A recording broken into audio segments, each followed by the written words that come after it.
अस्सलाम वालेकुम, मैं हूं शेफ अफजल और आज मैं आपके साथ लाहौरी मालपुड़े की एक बहुत ही बेहतरीन और ऑथेंटिक रेसिपी शेयर करूंगा।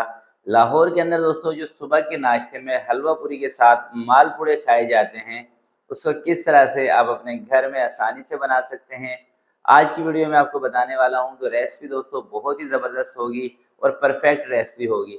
इंशाल्लाह जब भी आप इस रेसिपी को बनाएंगे आपको मज़ा आएगा। और मालपुड़े को लेके दोस्तों कुछ टिप्स एंड ट्रिक हैं जो कि इंशाल्लाह सिर्फ आपको इसी चैनल पर मिलेंगी यूट्यूब के ऊपर। तो वो भी आपको बताऊंगा कौन सी टिप है जिसको आप फॉलो करेंगे तो आपका मालपुड़ा बिल्कुल हलवाइयों जैसा बनेगा। तो इंशाल्लाह वीडियो को आप पूरा वॉच कीजिएगा ताकि जो भी टिप हैं ट्रिक्स हैं उनकी आपको सारी समझ आ जाए। तो फिर बिना टाइम ज़ाय किए चलते हैं आज की इस मज़ेदार रेसिपी की तरफ और इसको बनाना स्टार्ट करते हैं। बिस्मिल्लाहिर्रहमानिर्रहीम। तो 2 कप मैं ले रहा हूँ दोस्तों सूजी। तो एक आपने बर्तन ले लेना है, कप ले लें, कोई भी एक बर्तन ले लें, उसी के साथ आपने चीज़ों का नाप करना है, ठीक है। और इसी कप से इसके अंदर ना मैं 2 कप पानी की शामिल करूँगा। पहले 1 कप ये देखें पानी का इसके अंदर मैं शामिल कर रहा हूँ, और अब ये दूसरा कप। अच्छा, आपने ना 2 कप पानी के एक साथ नहीं डालना, थोड़ा सा पानी बचा लेना है, क्योंकि दोस्तों कुछ सूजी ऐसी होती हैं कि थोड़ा सा पानी ज़्यादा उठा लेती हैं, कुछ सूजी या मैदा इस तरह का होता है कि इसमें थोड़ा सा पानी कम जाता है। तो मेरी की तरह पहले आपने ना 1.5 कप पानी का इसमें ऐड करना है। और अगर आपको इस तरह से सूजी थोड़ी सी गाढ़ी सी लगे ना, थिक लगे, तो फिर ज़रा सा जो पानी बचा के रखा हुआ है ये भी डाल दें। तो तकरीबन 2 कप सूजी 2 कप पानी के अंदर सूजी को अच्छी तरह से हल करके तो 1 घंटे के लिए इसको मैं ना कवर करके रख दूँगा।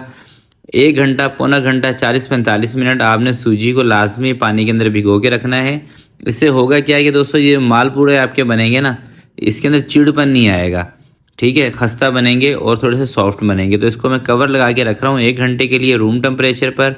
अगर मौसम बहुत ज़्यादा गर्म हो तो फिर आप इसको फ्रिज में भी रख सकते हैं या एयर कंडीशन जो रूम है उसमें भी रख सकते हैं। तो 1 घंटे के लिए इसको छोड़ देते हैं इधर ही, फिर मिलते हैं 1 घंटे के बाद। चलें दोस्तों, 1 घंटा सूजी को मैंने पानी में भिगो के रखा था। अब कवर हटा के इसके अंदर मैं चीनी शामिल करूँगा 1.5 कप। अगर आप वेट के हिसाब से ले रहे हैं तो आपने ये करना है कि जितनी वज़न की आपने सूजी लेनी है उतनी ही वज़न की आपने चीनी लेनी है। अगर कप के हिसाब से ले रहे हैं तो 2 कप आपने लेने हैं सूजी के, 2 कप उसमें पानी के शामिल करने हैं, और 1.5 कप या 1.5 कप से थोड़ी सी ज़्यादा आपने इसमें चीनी शामिल करनी है। और 3-4 इलायचियों के इसके अंदर मैंने बीज निकाल के, जो दाने होते हैं ना बीज वाले, वो भी इसमें डाल दिए हैं। ये ऑप्शनल है, अगर आप चाहें तो इलायची पाउडर इसमें ऐड कर लें, इलायची के बीज ऐड कर लें, वो आपकी मर्ज़ी है। अगर आपको पसंद हो, वैसे स्किप करना चाहें तो कर सकते हैं। तो अच्छी तरह से दोस्तों चीनी को सूजी के अंदर मिक्स करने के बाद ना, अगर आपको लग रहा है कि ये आपका जो मिक्सचर है ज़्यादा सख्त हो गया है तो आप इसके अंदर इसी स्टेज पर थोड़ा सा दूध भी शामिल कर सकते हैं, ठीक है। अगर इस तरह का टेक्सचर हो फिर आपको दूध इसमें फिल वक्त इसमें ऐड करने की ज़रूरत नहीं है। तो मैं अब इसको ना 1 से 2 मिनट के लिए रखूँगा चूल्हे के ऊपर, थोड़ा सा इसको गर्म करूँगा ताकि चीनी का जो दाना है वो ख़त्म हो जाए और चीनी अच्छी तरह से यानी कि शीरा बन के ना सूजी के अंदर मिक्स हो जाए। तो अब इसको मैं लेके चलता हूँ चूल्हे की तरफ। तो इसको उठा के मैं डाल रहा हूँ कढ़ाई में, और कढ़ाई में डाल के ना आँच आपने हल्की रखनी है। हल्की आँच पे 2 मिनट या 3 मिनट तक जब आप इसको पकाएंगे ना, उबाल नहीं दिलाना, सिर्फ इसको हल्का सा गर्म करना है। चीनी मेल्ट हो जाए बस उसको चूल्हे से नीचे उतार लेना है। इस तरह से कोई भी चम्मच ले लें, कोई विक्स ले लें, उसकी मदद से इसको इस तरह से चलाते रहें। आँच का मैं दोबारा आपको बता रहा हूँ, आपने ख्याल करना है कि तेज़ नहीं होनी चाहिए आँच, क्योंकि ये सूजी ना नीचे चिपकती बहुत है दोस्तों। अगर आँच तेज़ होगी तो सूजी आपसे सारी नीचे चिपक जाएगी, तो इस चीज़ का आपने ख्याल करना है। तो 2 से 3 मिनट पकाने के बाद ये देखें इस तरह का इसका टेक्सचर हो जाएगा। अगर अभी भी आपको लग रहा है कि ये थोड़ा सा ज़्यादा सख्त है तो आप इसके अंदर थोड़ा सा दूध शामिल कर लें। मुझे ये वैसे थोड़ा सा भी ना जानदार लग रहा है तो मैं इसके अंदर थोड़ा सा दूध शामिल कर लूँगा, क्योंकि अगर ये जानदार होगा तो फिर ये जो पूड़े हैं ना हमारे ये सख्त हो जाएंगे। तो मैं ज़रा सा इसके अंदर दूध शामिल कर रहा हूँ, थोड़ा सा, बस 3 से 4 चम्मच इसके अंदर मैंने दूध शामिल किए हैं। मिक्स करके देख लेंगे, फिर सख्त लगेगा तो दूध इसके अंदर और शामिल कर लेंगे। तो अभी मुझे लग रहा है कि ये बिल्कुल सेट है। तो इस कंडीशन में इसको ला के अब इसको मैं चूल्हे से दोस्तों नीचे उतार रहा हूँ और कढ़ाई रखते हैं और इसको बनाने स्टार्ट करते हैं। स्टे वगैरह आपने इसको नहीं देना चाहें तो दे लें, वरना आप इसको डायरेक्ट भी बना सकते हैं। तो अब इसको चूल्हे से उतार के नीचे रखते हैं और इसको बनाने के लिए कढ़ाई रखते हैं चूल्हे के ऊपर। अच्छा दोस्तों, पूड़े बनाने के लिए आपने जो कढ़ाई का इस्तेमाल करना है ना, ये करनी है आपने ज़्यादातर लोहे की कढ़ाई। और लोहे की कढ़ाई को आपने पहले चूल्हे के ऊपर रखना है और इसको थोड़ा सा जला लेना है, बिना कोई घी तेल डाले हुए आपने कढ़ाई को अच्छी तरह से जला लेना है 2 से 3 मिनट तक। उसके बाद आपने कढ़ाई को साफ़ करना है। अच्छा, जलाना क्यों है, इसकी क्या रीज़न है? जलाना दोस्तों इसलिए है कि अगर आप बिना जलाए कढ़ाई को ऐसे ही इसके अंदर पूड़े फ्राई करना स्टार्ट कर देंगे ना, तो ये नीचे चिपकेंगे, पूड़े आपको तंग करेंगे फ्राई करते वक्त ना। जैसे आप इसके अंदर इसका मिक्सचर डालेंगे तेल के अंदर तो ये नीचे चिपक जाएंगे। इसलिए इसको थोड़ा सा 2 से 3 मिनट जब आप चूल्हे पर रख के जला लेंगे, फिर ये आपको परेशानी नहीं होगी।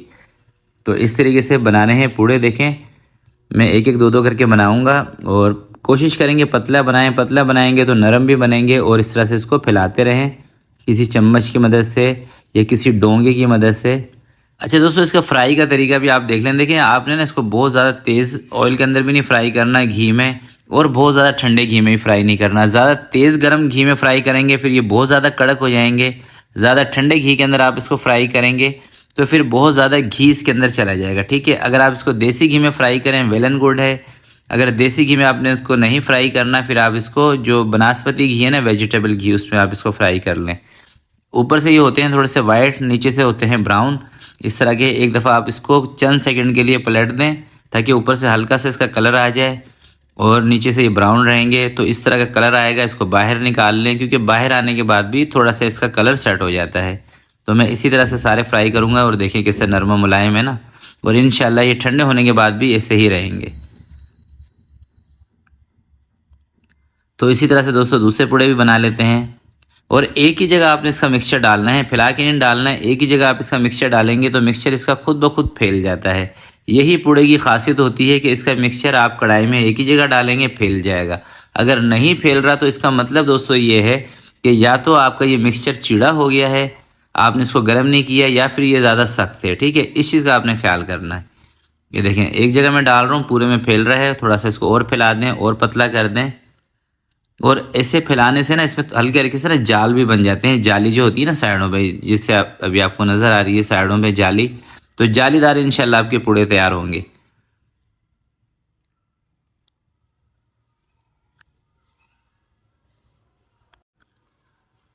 तो आराम से उठा के इसको पलट दूंगा मैं 1 मिनट के लिए। और ये देखें, नीचे चिपक भी नहीं रहे हैं। ये इसलिए नहीं चिपक रहे हैं क्योंकि हमने कढ़ाई को ना जला लिया था 2 से 3 मिनट के लिए, और उसकी रीज़न मैंने आपको शुरू में बता भी दी थी।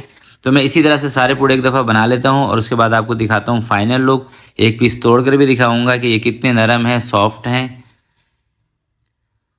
तो ये देखें दोस्तों, पूड़े मैंने बना लिए हैं। इसमें से 2 पूड़े तकरीबन खाए भी जा चुके हैं और एक मैं ना आपको तोड़ के दिखा रहा हूँ। ये देखें माशाल्लाह से कितने ज़बरदस्त हैं। और दोस्तों वैसे इस सुबह के टाइम में ना हलवा पूरी के नाश्ते के साथ खाए जाते हैं और लाहौर में, पंजाब के अंदर ये ज़्यादा मशहूर हैं। तो आप भी ये रेसिपी ज़रूर ट्राई कीजिएगा, इंशाल्लाह आपको मज़ा आएगा। तो आज की वीडियो के लिए दोस्तों इतना ही।